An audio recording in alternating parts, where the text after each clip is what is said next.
everybody, it's HazardofChaos here. Been back for another video. And I know it's been a hot minute, but I'm doing another review video for once. Yes, I know, between all the commissions, the roast courts, and all that, I've been very, very busy.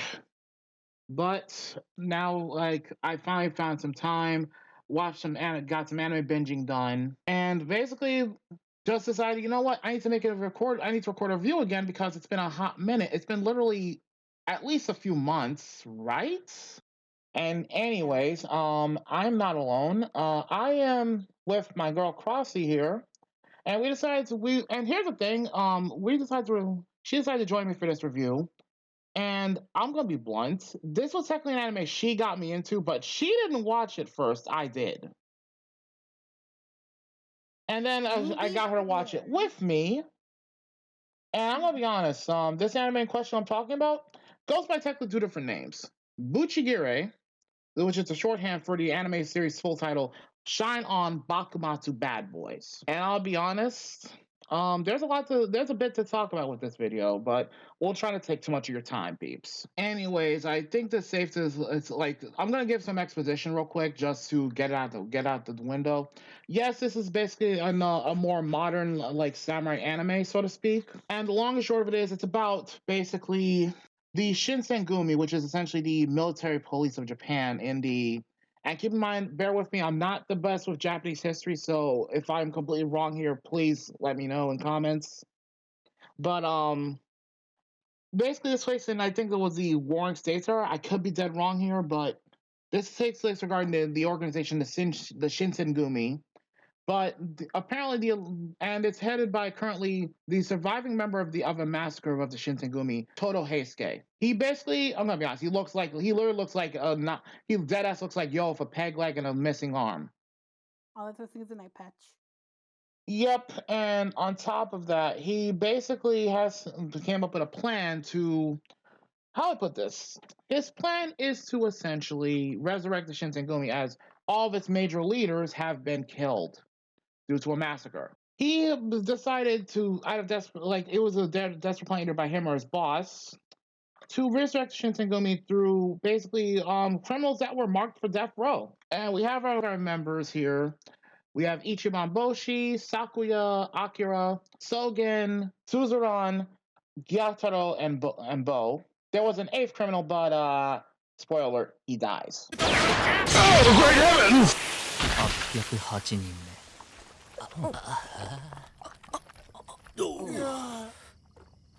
何か間違ったことをしたか And of course, all of them eventually agreed to serve as the replacements of the Shinsengumi captains that were murdered. With the loud as hell redhead Ichiban Boshi basically some agreeing to be commander only because of one reason. He point blank says straight out the gate he hates samurai in general. He has no respect for them. Mainly because of, well, his family was technically killed by a mysterious samurai. And he wants to avenge his family. The one thing that gets him to agree is the fact that Todo point blank shows him a mask belonging to what looks like an organization of the mysterious samurai that basically murdered Ichiban's family, so he agrees. The long and short of this is that they spend their time hunting down the organization, which is known as the Masked Demons. And basically, they're through a lot of adventure, training, and learning how to work together through a lot of trial and error. They eventually somehow get it right.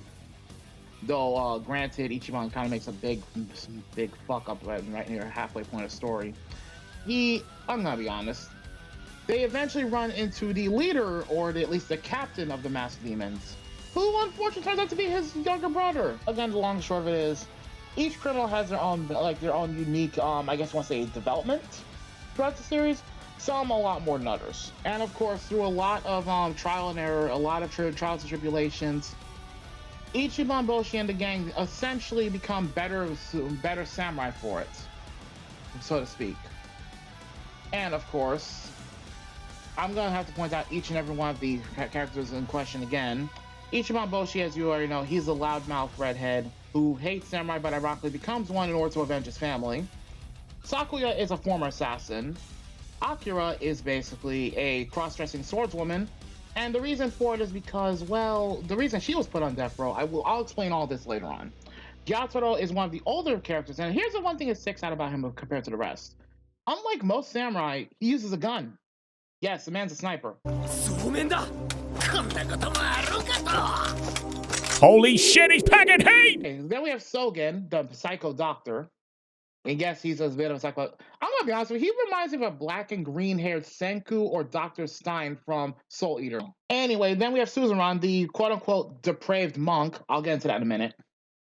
And finally we have Bo, the big gentle giant who eats a lot. And is a terrifyingly strong SOB. But basically, then there's Todo Heisuke, their technical mentor, who's while he's granted technically in terms of rank, he's the captain. He's one of the captains alongside them. And technically speaking, only on paper, Ichiban outranks him, but Todo is the mentor. Therefore, he technically has final say. Until they're, properly trained up as Shinsengumi leaders. Now, basically, they take their orders from... I forget the name of the guy of the director, so forgive me for forgetting his name. But essentially, they take their orders from him.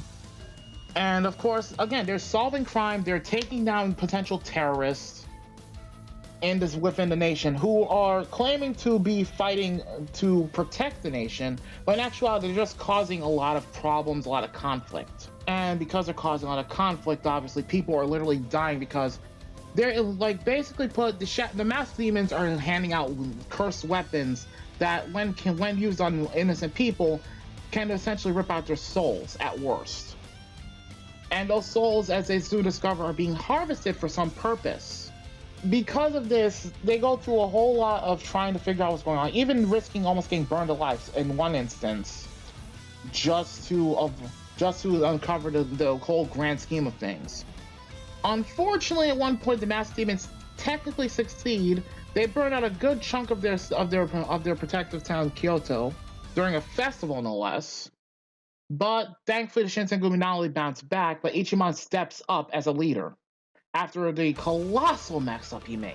Granted, but ultimately, he came into his own as a leader fairly quick. And of course, for a good chunk of the series, obviously, he's not just the main protagonist.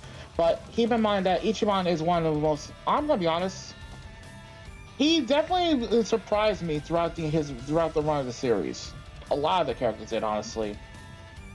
Mm-hmm. But I'm just at this point over talking, but the long and short of it is eventually everything comes to a head, and Ichiban and his friends are forced to fight his own brother, who's being possessed by a fucking what looks like a 12-foot tall demon from the underworld, which technically is the case.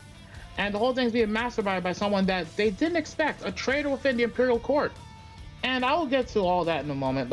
Okay, I think it's time to discuss the characters a little bit. So, Han, what was your take on this series from watching this? I'm curious.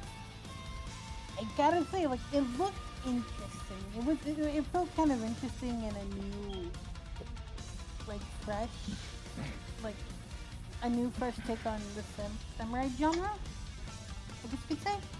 You're not wrong to think that. I mean, considering the year it came out roughly, I think a year ago, give or take. This isn't a bad, I guess, comeback for samurai anime, so to speak, but I feel like sometimes it could do better. I'm gonna be honest, one of the things that kind of bugs me a bit was literally the way the whole thing was executed. Mainly how, yes, you can tell, most samurai anime, it's gonna be very gritty, it's gonna be very, mature. What throws it off a bit for me is literally how the way the animation was done, in a way, it's hard to tell what was their target audience to a degree. Because the bright animation and coloration, especially with all the color coding for the characters, it's pretty obvious here. But it kind of throws it off a little bit for me. It's probably either for teens, adults, young adults, young teens, or kids, considering if you watch the cheesy... I feel like it's most likely meant for young adults to adults outright. It definitely has the grit of a samurai anime, hands down. Mm-hmm. It definitely has that grit. If you know where to look. And I'm not gonna lie, the twist of Ichimon's brother being, you know, essentially the enemy leader, it's been done before, but it's taken to a decent twist. It mainly throws Ichiban into one hell of a conflict over whether or not he should basically, you know, have to kill his brother or save him. And of course, obviously, the popular opinion for amongst the Shinsengumi is that they gotta kill him. But he's not for it because that's his baby brother, the only family he has left. And he swore to avenge and protect his family at all costs. So the conflict is obviously there. Yep. Now, going further into the characters, okay, like, sadly, they don't go too heavily into the backstory, understandable given that the series is only literally 12 episodes. But, in all honesty, there are quite a few notable characters, even some outside the Shinsengumi gang themselves. Like, Kogoro Katsura, who admittedly is a pretty badass character despite the fact he's technically a spy and technically an enemy of the Shinsengumi. Though, to be fair, it should be noted that he doesn't like how his people are doing things within the country, and has been actively and secretly working against some of his countrymen, so to speak, to prevent as much violence as possible. And who can fault him, if you think about it from his perspective? Now, going further into the characters again, like, okay, Sakuya, his backstory is pretty fucked. The long and short of it is, he offed his own father due to, I'm just gonna say it bluntly, domestic violence. Like, straight up, he offed his dad due to his domestic violence. And the long and short of it is, he did it to protect his mom. And yes, there are scenes of this, fair warning. I know, but to be fair, this review is basically a big fat spoiler for those who are complaining at this point, or at any point during this video. Like, this whole thing is a spoiler alert. I should have said this at the beginning, but whatever. Then we have Akira, the only female member of the Shinsengumi. Yeah, she's the one with white and pink hair. If y'all didn't notice before, that's on you. I'm sorry. But basically put, she basically became a criminal because, I'm gonna be honest, from my knowledge of Japanese history, what little I do have of it outright that I remember, female samurai were heavily looked down on. This also made Akira face discrimination for this, and she did kill someone in self-defense. In one scene, I refuse to show because it has implications. I'd rather not stay out there. But yeah, that's literally the most likely thing that led to her arrest and what would have been her execution had it not been for Todo's interference. Mm-hmm. Next one on the block is Sogen. Now, the long and short of it is, because sadly they don't go too heavily into his backstory, he was arrested for basically experimenting on dead bodies for medicine reasons, and also making illegal drugs. Now, keep in mind that Sogen is basically, as I pointed out, he's a mix of Senku and Dr. Frankenstein from Soul Eater, so expect a lot of borderline mad science, creepy mad scientist vibes from him a bit. He is terrifyingly smart and good at what he does, though, but I digress. Suzerain, the quote-unquote depraved monk, there's a reason why he was called this, and it's not what you think. While he is a bit of a pervert like a certain monk from Inuyasha, looking at you, Moroku, it should be noted that the reason he was arrested had nothing to do with that. He was arrested because, again, this is purely what little I know of Japanese history, so again, if I'm completely wrong on this somehow, please let me know. But Christianity at one point was outlawed heavily in Japan. Like, to the point where basically it was illegal to practice it. Suzerain got arrested solely because he was conducting both technically, well, he's basically a monk for Buddhist practice, he was also a monk for Christians as well. That's what led to his eventual arrest.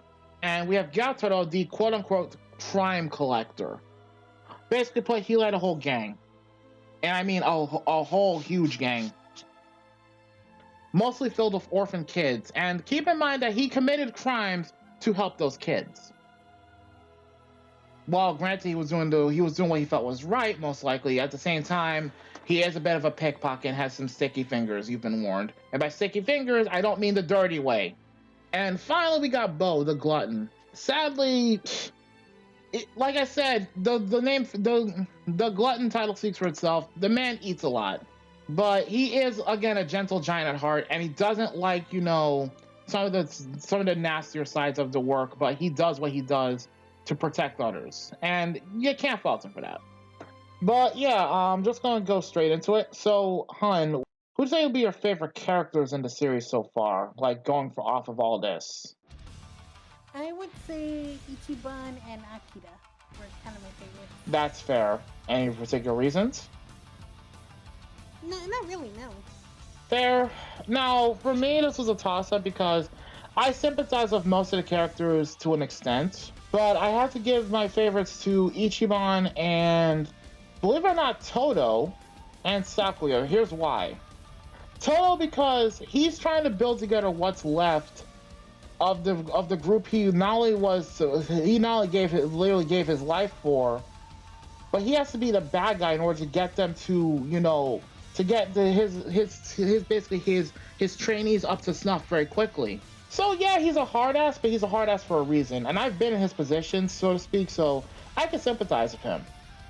Ichiban because, let's be fair, he wants to protect what he has left, and he's had to grow up as a bit of a criminal just to, you know, again, he's trying to avenge what's left, what was ripped away from him, so I can't fault him for that. However, I'm gonna be honest, the guy gives me Kamina vibes a bit. I'm not gonna lie to you. Like, he legit gives me Kamina vibes. Just looking at him and his attitude. As for Sakuya, I can kind of sympathize with well because I kind of always like to deal with a scumbag parent, so, and Sakuya pretty much had to do what needs to be done to protect his mom. Fair warning. Again, I did hint at a domestic violence thing, so you've been warned again. But that's honestly how I feel on the matter. Not to say I don't feel anything for the other characters as well, it's just I kind of resonate more with the three I just mentioned. Now, I'm gonna be honest, my least favorite characters, I'm gonna be honest, 50-50 on Rashomaru, or rather Tsukito, who is Ichiban's little bro. Mainly because it felt like his development was really rushed at times, and that just kind of threw me off.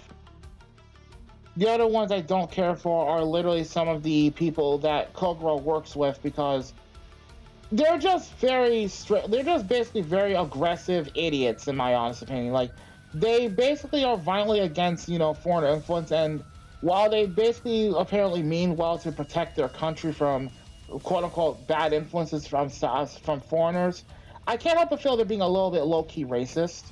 Just a bit. But that's just my understanding. I could be completely wrong here. And not only that, but one of the characters in particular, Akitsu, the advisor for the Shinsengumi, I'm gonna be honest, like, he was kind of a dick in two scenes of the series in particular. Basically put, he at one point refused to mobilize the cavalry because he felt the Shinsengumi was more than enough. And he didn't want to waste any precious forces, so to speak. I get that, but at the same time, he also was quick to pass judgment on the group very easily without thinking about it, and that kind of, in my opinion, hurt his development as a character. Oh yeah, one more. Also, one other character I do actually like as well. Sakuma Shozan, who I forgot to mention earlier. He's actually one of the big brain characters in the series. Because at the same time, while he's not 100% with the whole foreign influence thing, he also point blank admits that eventually brains are going to matter more than brawn. He's one of the first characters to outright say this. I can appreciate a character who thinks ahead. So props to him for that.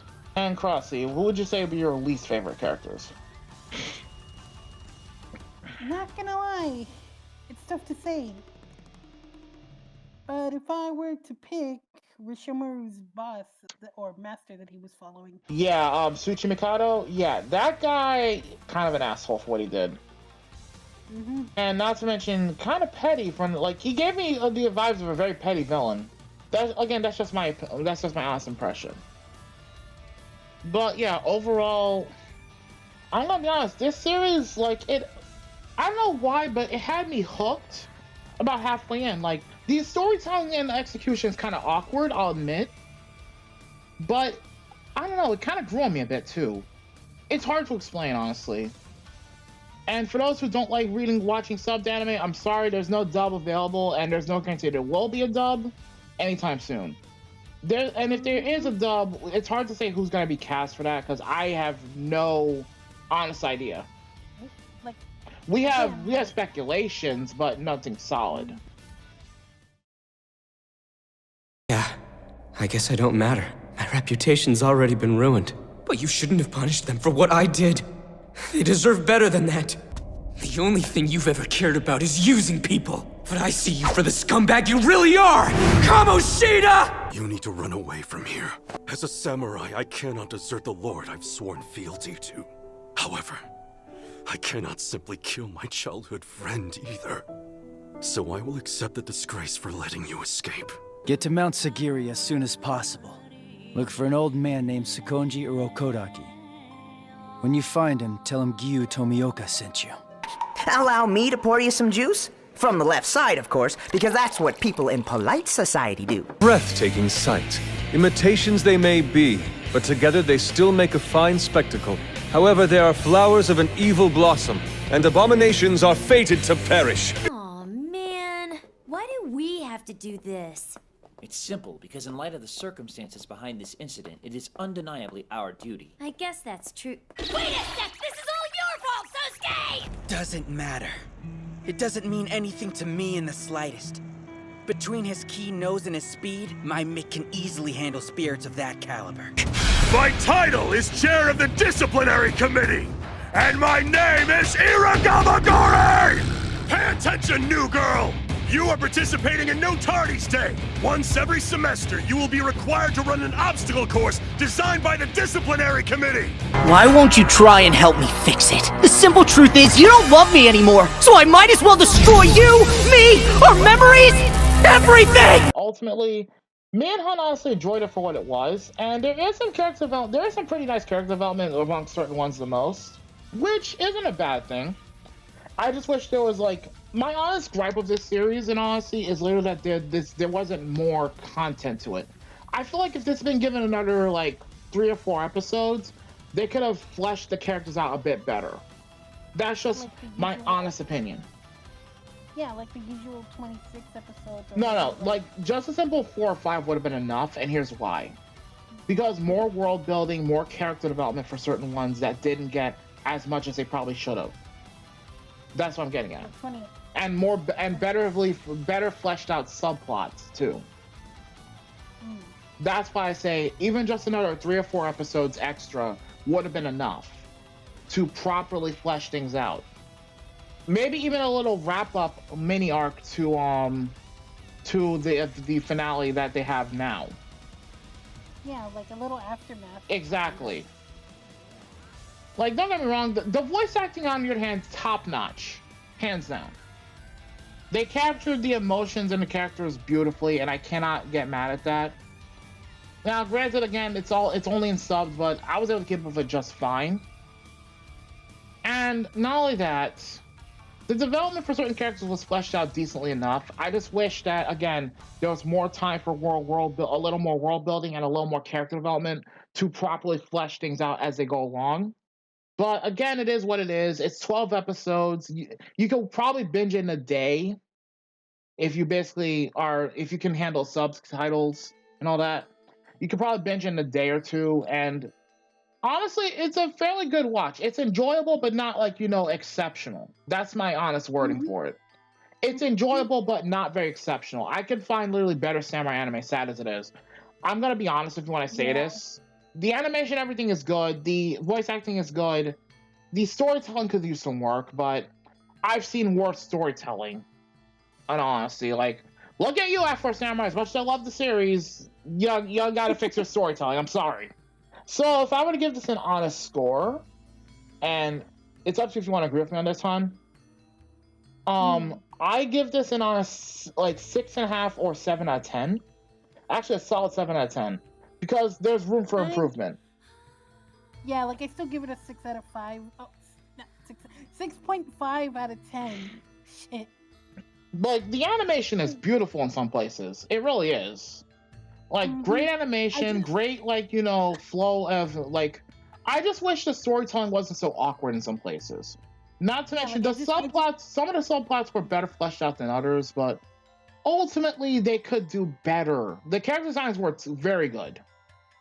The character designs... I just wish they had more I wish they had more time with some characters. Yeah, like, the lack of like, episodes hurts this pattern- series.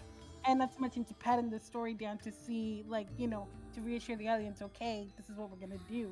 Or at the very least, like, not only that, like I said, certain characters needed a buff in terms of character development. I just feel like a good chunk of it was very rushed, and that, like I said, that has clearly hurt the series. An extra episode or two would actually improve this a bit more. That way, there's more fleshing out for the characters, more spread out a bit. It just seems like some episodes were very tightly packed and compressed, and some were just left kind of thin.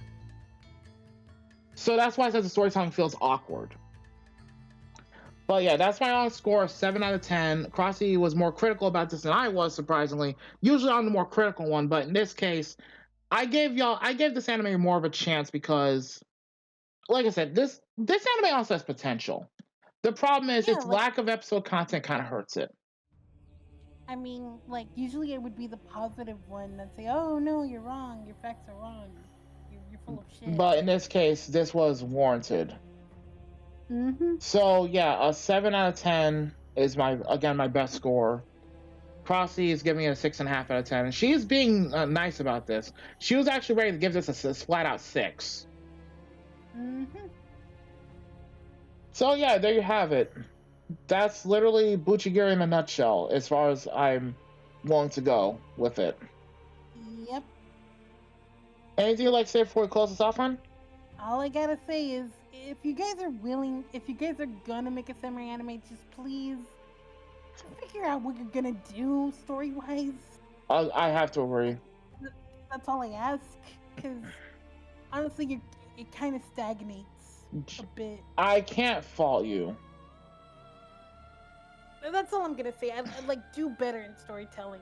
Like if you really want the genre back, then at least well, technically they did get the genre back, so like the genre's been coming back, especially for animes like Rurouni Kenshin make a comeback. To be fair, I'm only a Rurouni, a lone wandering swordsman that I am. Well, so yeah, it's not a but complete loss. Well, I meant like in general, if they want to do more in the samurai genre. I mean, yeah, you're not wrong. Like I said, I just wish that there was, more to the content a bit. That's my only real complaint, honestly. This, like, I feel like there's room for improvement overall. That's just how I feel. There's not more I can say about that. So, yeah, I'm just gonna close this out real quick. If you like this video, like this review, and you want to see more content like this from me in the future, I know this was kind of short compared to my other reviews of the last several months, but in all honesty, there wasn't much I could say about this series outright, to be fair. But basically, if you enjoy this, like I said, if you enjoyed this video, you want to see more content from like this in the future, hit me up with a like, a comment, subscribe. Don't forget to click that bell on YouTube for notifications and all that, because sometimes notification system be kind of wonky. And also, you can not just subscribe to me, but subscribe to Crossy as well if you haven't already. Do the same thing, it's the notification bell and all that. Like, comment, subscribe. I'll be crediting her in the description for this as well for joining me on this review. And honestly, I want to put a more chaotic twist on it, but I honestly couldn't. I couldn't think of any way to put in a chaotic twist on it. There wasn't much of a chaotic twist, It just seems extremely straightforward to do, honestly. But yeah, in any case, take care, peeps, and have a good one. Bye-bye.